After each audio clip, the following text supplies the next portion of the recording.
ತಾಲೂಕು ಅಧ್ಯಕ್ಷರು ಮುತ್ತುಮ ಬಿಳಗಿ, ಉಪಾಧ್ಯಕ್ಷರು ಕುತುಬಸನದಿ, ಗಪಾರ ಶಾಪುರ, ಸಾಹಿಲ್ ತಹಶೀಲ್ದಾರ್, ಜಿಲ್ಲಾ ಉಪಾಧ್ಯಕ್ಷರು ನಿಂಗಪ್ಪ ಬಂಡಿ ವಡ್ಡರ್, ಜಿಲ್ಲಾ ಸಹ ಕಾರ್ಯದರ್ಶಿ ದೇವೇಂದ್ರ ಬಡಿಗೇರ್, ಮಾನ್ಯ ಅಧ್ಯಕ್ಷರು ನಮ್ಮ ನಾಯಕರು ಶ್ರೀ ಡಾಕ್ಟರ್ ಸುನೀಲ ಎಂಎಸ್ ಅವರ ಮಾರ್ಗದರ್ಶನದಲ್ಲಿ ಇವತ್ತು ಸವದತ್ತಿ ತಾಲೂಕಿನಲ್ಲಿ ಖಾಸಗಿ ಶಾಲಾ ವಾಹನಗಳಲ್ಲಿ ಪ್ರಯಾಣಿಸುವ ಮಕ್ಕಳ ಭದ್ರತೆ ಹಾಗೂ ಸುರಕ್ಷತೆ ಬಗ್ಗೆ ನಮ್ಮ ಕರ್ನಾಟಕ ಯುವ ರಕ್ಷಣಾ ವೇದಿಕೆ ವತಿಯಿಂದ ಮನವಿಯನ್ನ ಪುರಸ್ಕರಿಸಿದ ಸವದತ್ತಿ ತಾಲೂಕು ಕ್ಷೇತ್ರ ಶಿಕ್ಷಣಾಧಿಕಾರಿಗಳು ಶುಕ್ರವಾರ 16/2012ರಂದು ಖಾಸಗಿ ಶಾಲೆಗಳ ಆಡಳಿತ ಮಂಡಳಿ ಹಾಗೂ ಶಾಲಾ ಬಸ್ ಚಾಲಕರ ಸಭೆ ಕರೆದು ಸೂಕ್ತ ಕ್ರಮ ಕೈಗೊಳ್ಳಲು ಆದೇಶಿಸಿದ್ದಾರೆ.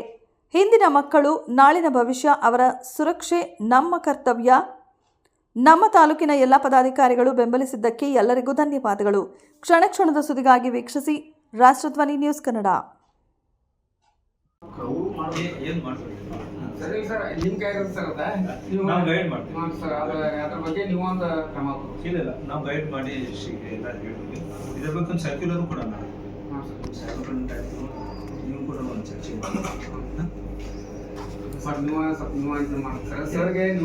ನಾವು ಬೇಗ ಮಾಡ್ತೀವಿ ನಾವು ಏನಂದ್ರೆ ಮಕ್ಕಳಂದ್ರ ನಮಗೂ ಭಾಳ ಅಗದಿ ಇದು ನಿಯಮಿತ ಕೆಲಸ ಇದು, ಅಗದಿ ಸ್ಪೀಡ್ ಆಗಿ ಮಾಡುವಂಥ ಕೆಲಸ. ಆಯ್ತು ಸರ್, ಅದ್ರ ಒಂದು ಮೀಟಿಂಗ್ ತೋರ್ಸರ್ ನೀವು ಸರ್ಗೆ ಒಂದು ಮೀಟಿಂಗ್ ತೋರ್ಸರ, ಮೀಟಿಂಗ್ ತೊಗೊಂಡು ಅದ್ರೊಳಗೆ ಒಂದು ಕ್ರಮ ತೋರ್ಸರ್ ಫೋಟೋ ತೋರಿ ವಿಡಿಯೋ ಮಾಡ್ತೀವಿ. ಇಲ್ಲ ವಿಡಿಯೋ ಮಾಡಿ ಸರ್, ನಾವು ಯಾಕಂದ್ರೆ ನ್ಯೂಸ್ಗೆ ನಮ್ಗೆ ಮಾಡಿ ಕೊಡಕ್ಕೆ ನಮ್ಮ ನ್ಯೂಸ್ಗೆ